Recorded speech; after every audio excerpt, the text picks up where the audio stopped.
Steve Binder stood in the NBC conference room, staring at Colonel Tom Parker, across a table covered with Christmas decorations and sheet music for holiday songs. June 1968. Outside, America was burning. Assassinations, riots, war protests. Inside this room, two men were about to fight over the soul of Elvis Presley. "It's a Christmas special," Parker said, voice flat, final. Elvis in a nice sweater, singing carols, maybe some snow falling in the background. Safe, family-friendly. That's what NBC paid for. Binder, 29 years old, and convinced he was about to make television history, shook his head. "That's what will kill him. Elvis doesn't need safe. He needs dangerous. He needs real." Parker leaned forward, cigar smoke curling around his face. "Son, I've been managing Elvis for 13 years. I know what he needs, and what he needs is not some hippie director with ideas about authenticity. He needs a paycheck and good publicity. He needs to remember who he is." The room went silent. Parker's eyes narrowed. This wasn't a negotiation anymore. This was war. And over the next 2 hours, through shouting matches, ultimatums, and one moment when Elvis himself walked in and had to choose between his manager and his director, the entire trajectory of Elvis Presley's career would be decided. What nobody knew yet: the wrong choice would have ended Elvis's career. The right choice would resurrect it, and Elvis, standing between two men who both claimed to know what was best for him, had no idea which was which. 3 months earlier, the pitch. March 1968. Bob Finkel, NBC's head of specials, had an idea. Elvis Presley, 1 hour, prime time. It had been 7 years since Elvis had performed live on television. 7 years of bad movies, declining record sales, cultural irrelevance. The Beatles owned the world now. The Stones, Hendrix, Elvis was yesterday's news. But Finkel believed in comebacks, and he believed Elvis, properly packaged, could deliver ratings. He called Colonel Parker. 1 hour, December broadcast. "We're thinking Christmas theme, Elvis singing carols. Maybe a duet with some family-friendly guest. Wholesome, traditional." Parker loved it. Christmas meant broad appeal. No controversy, no risk. Just Elvis in a sweater, smiling at the camera, reminding America he was still around. Safe money. The budget was $250,000. Elvis's fee was $125,000, half the entire production cost. Parker negotiated hard, got NBC to agree to merchandising rights, soundtrack album, international distribution. By the time the contract was signed, Parker had turned a 1-hour special into a potential goldmine. There was just one problem. NBC wanted Steve Binder to direct it. Binder was young, hungry, and had just directed a rock concert special that critics loved. He understood youth culture. He understood television. And when NBC executives told him about the Elvis Christmas special, his first response was, "That's the dumbest idea I've ever heard." The first meeting, April 1968. Binder flew to Los Angeles to meet Elvis. They sat in Elvis's Bel Air home, a mansion, but strangely impersonal, like a hotel someone had lived in too long. Elvis was 33, puffy around the middle, hair dyed jet black, wearing sunglasses indoors. He looked tired. Not physically, spiritually. Binder didn't waste time on small talk. "I saw your last movie. It was terrible." Elvis blinked. Nobody talked to him like that. Not anymore. Everyone around him, the Colonel, the Memphis Mafia, the studio executives, told him what he wanted to hear. "Which one?" Elvis asked quietly. "Does it matter? They're all the same. You play a guy who sings, gets the girl, everything works out. It's not real. It's not you. You don't know me. Maybe not. But I know what I saw 10 years ago when you were on TV. That was real. That was dangerous. That was somebody who mattered. Where's that guy?" Elvis took off his sunglasses. His eyes were red-rimmed, exhausted. That guy got famous. Then he got managed. Then he got stuck making 3 movies a year because the Colonel said it was smart business. And now? Now I don't know who I am anymore. Binder leaned forward. "Then let's find out. This special, forget Christmas. Forget carols. Let's strip everything away and put you on a stage with a guitar and see what happens. No scripts. No costumes.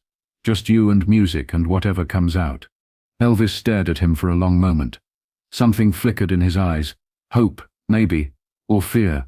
Or both. The Colonel will never allow it. Then we'll have to convince him. Elvis laughed. Bitter. Empty. Nobody convinces the Colonel of anything. He decides, and you do what he says. That's how it works. Not this time, Binder said. This time, it's your career, your life. You get to decide. But even as he said it, both of them knew it wasn't true. The Colonel owned Elvis in ways that went beyond contracts. He owned his confidence, his sense of possibility, his belief in what was allowed. Breaking free would take more than good intentions. It would take war. May-June 1968. The battle lines form. For 2 months, Binder worked on 2 different versions of the special. Version A, Colonel Parker's Christmas special. Elvis in a red sweater, standing in front of a decorated tree, singing traditional carols. Guest stars. Wholesome comedy sketches. A closing message about family and faith. Safe. Predictable. Guaranteed not to offend anyone or matter to anyone. Version B, Binder's vision. Elvis in black leather. Small stage. Intimate audience. No Christmas. No scripts. Just music. Rock. Gospel. Blues. Everything that made Elvis dangerous in the first place. A return to roots. A reminder of why he'd mattered. Binder knew version B was better. Knew it could save Elvis's career, but he also knew the Colonel would fight him every step of the way. The first battle came over the leather outfit. Binder hired Bill Billou to design it, form-fitting black leather, zipper details, built for movement. When Parker saw the sketches, he exploded. Absolutely not. Elvis looks like a hoodlum in that thing. He looks like Elvis. Binder shot back. Like the guy who scared parents in 1956. That's the whole point. The point is to sell records and make money. Not to scare people. If he's not scaring people, he's not Elvis. He's just another Vegas lounge act. Parker's face turned red. You think you know my boy better than I do? I think I know what made him special. And it wasn't Christmas carols. They fought for an hour. Finally, Parker agreed to let Binder show Elvis the design. But he made it clear, if Elvis sided with him, the leather outfit was gone. And if the outfit was gone, so was Binder's entire vision. Everything depended on what Elvis would say when he saw it. June 20th, 1968. The conference room showdown. The meeting was scheduled for 2 p.m. Elvis, Parker, Binder, and NBC executives. Agenda finalized the creative direction of the special. Reality decide who controlled Elvis's future. Parker arrived early, armed with sketches of the Christmas special. Binder arrived with storyboards for the leather and raw music version. Elvis arrived last, 15 minutes late, looking like he'd rather be anywhere else. They sat. Parker opened with his pitch. Elvis, this is simple. Christmas special. You sing some carols, maybe a few of your hits. We bring in a guest star. I'm thinking Bing Crosby or Andy Williams, and we give America exactly what they want. You at your best, wholesome and professional. Elvis nodded slowly. Didn't commit. Binder stood up, laid out his storyboards on the table, pointed to the centerpiece. Elvis on a small stage, surrounded by a live audience, no barrier between them. This is you, not the movie version. Not the safe version. The version that made you famous. We shoot it raw. One take. Whatever happens, happens. You sing what you want. Say what you want. Be yourself for the first time in a decade. Parker cut in. And risk alienating the family audience. Risk controversy. Risk failure. Or, Binder said, meeting Elvis's eyes, risk mattering again. The room went silent. Elvis looked between them. Parker, who'd made him rich and famous and trapped. Binder, who was promising freedom but couldn't guarantee it would work. NBC executives watched. Nervous. They'd already spent money. They needed a decision. Elvis spoke quietly. What do you think I should do, Colonel? Parker smiled. He'd won this argument 1,000 times before. I think you should trust me. Like you always have. Christmas special. Safe. Smart. Profitable. Elvis turned to Binder. And you? I think you should trust yourself. Remember what it felt like when you walked into Sun Records and sang because you had to. Because the music was bigger than everything else. That's what this should be. Elvis closed his eyes. Took a breath. When he opened them again, something had shifted. We're doing Steve's version. Parker's face went stone. Elvis, No, I'm done making the safe choice. I'm done pretending I'm still 21 and scared of losing it all. If this fails, it fails. But at least it'll be mine. Parker stood up, cigar clenched between his teeth. You're making a mistake. Maybe. But it's my mistake to make. Parker walked out. The door slammed. The room exhaled. Binder looked at Elvis, who was shaking slightly, like he'd just jumped off a cliff and was waiting to see if he'd fly or crash. You sure about this? Binder asked. Elvis nodded. No, but let's do it anyway. June 27th, 1968. The taping. The NBC studios were set up for intimacy. Small stage, audience of about 50 people arranged in a semicircle. Cameras close enough to catch every bead of sweat. Elvis hadn't performed live in front of an audience in 7 years. He was terrified. Binder put together a loose band. Scotty Moore on guitar, Charlie Hodge on rhythm, other musicians Elvis trusted. No scripts, no teleprompters, just a list of songs and the instruction: play what feels right. The first take was stiff. Elvis couldn't relax. He kept looking at the cameras, second-guessing every move. Binder called a break. What's wrong? Elvis sat down, head in his hands. I don't know if I can do this. Why not? Because I don't know who I'm supposed to be anymore. The movie Elvis doesn't work here. The old Elvis is gone. Who am I now? Binder crouched down, looked him in the eye. You're Elvis Presley. That's enough. Just sing, the rest will follow. They started again. This time, Elvis stopped thinking, just played. The audience responded, not with screams but with attention, real attention. They leaned forward, they listened. Halfway through the second song, Elvis forgot the cameras existed. He was just there, present, alive, making music because it was the only thing that made sense. When they finished the sit-down segment, an hour of raw, unrehearsed performance, everyone in the studio knew they'd captured something special. Elvis walked off stage, grabbed Binder, and said one word. Again.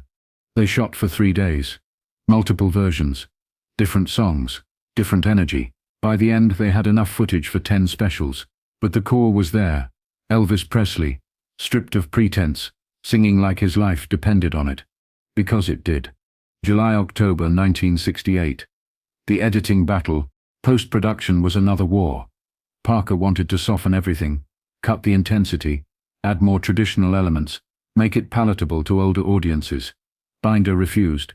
They fought over every edit, every song choice, every camera angle. NBC executives played referee, trying to balance creative vision with commercial viability. The biggest fight came over the closing number. Parker wanted a Christmas song, something traditional. Binder wanted something original, a song that spoke to the moment, to what Elvis was feeling, to America, in 1968. A songwriter named Earl Brown pitched a song called If I Can Dream. It was political, hopeful, raw, about Martin Luther King Jr. S assassination, Bobby Kennedy's death, the chaos tearing the country apart. Parker hated it. Too controversial, too political. Elvis doesn't do protest songs. Binder played it for Elvis, watched him listen, saw tears in his eyes. I want to sing this, Elvis said.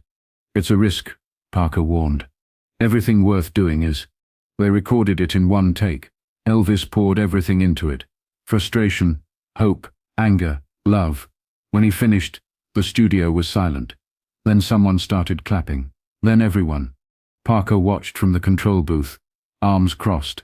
He'd lost, and he knew it. December 3rd, 1968. The broadcast. 50 million people watched. Critics called it the best thing Elvis had done in a decade. The ratings were massive.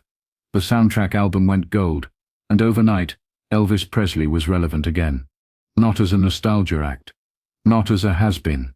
As an artist, a force, someone who mattered. Binder watched it from his home. Knowing he'd done something that couldn't be undone, he'd given Elvis permission to be himself again. Whether Elvis would keep that permission, whether the Colonel would let him, was another question. But for one night, Elvis was dangerous again. And America remembered why they'd loved him in the first place. The cost nobody talks about. Here's what the special didn't show. The relationship between Elvis and Colonel Parker never recovered. The trust was broken. Elvis had defied him, chosen the director over the manager, and won. Parker never forgave it. Over the next 9 years he tightened his control, booked Elvis into endless Vegas engagements, isolated him, made sure he never had another Steve Binder, someone who believed in him more than in the money. Binder moved on to other projects, tried to work with Elvis again, but Parker blocked every attempt. The two men never collaborated after 1968. And Elvis? He had 8 more years of fame, pills, Vegas, and slow decline. The comeback special proved he still had it, that having it and keeping it were different things. In the end, the special saved his career, but not his life, because the real battle wasn't between Parker and Binder. It was between the part of Elvis that wanted to be safe, and the part that wanted to be free. And the safe part, ultimately, won. What Steve Binder understood. Years later, Binder gave an interview, talked about the special, about Elvis, about the decision that changed everything. Elvis was dying, he said. Not physically, not yet, but creatively, spiritually. He'd been playing a character for so long he'd forgotten he was real. The special gave him one chance to remember, and he took it. For 2 hours, he was fully alive, fully himself. And after he went back to being who the Colonel needed him to be. Because breaking free once is hard, staying free is harder. And Elvis didn't have the strength for it. But for one night, December 3rd, 1968, Elvis Presley was dangerous, real, and free. 50 million people watched him remember who he was. And that memory, brief as it was, is the reason we still talk about him today. 2 final lines. The hardest battle isn't against the people who control you. It's against the part of yourself that believes you need to be controlled. Elvis won that battle once. He just couldn't win it twice.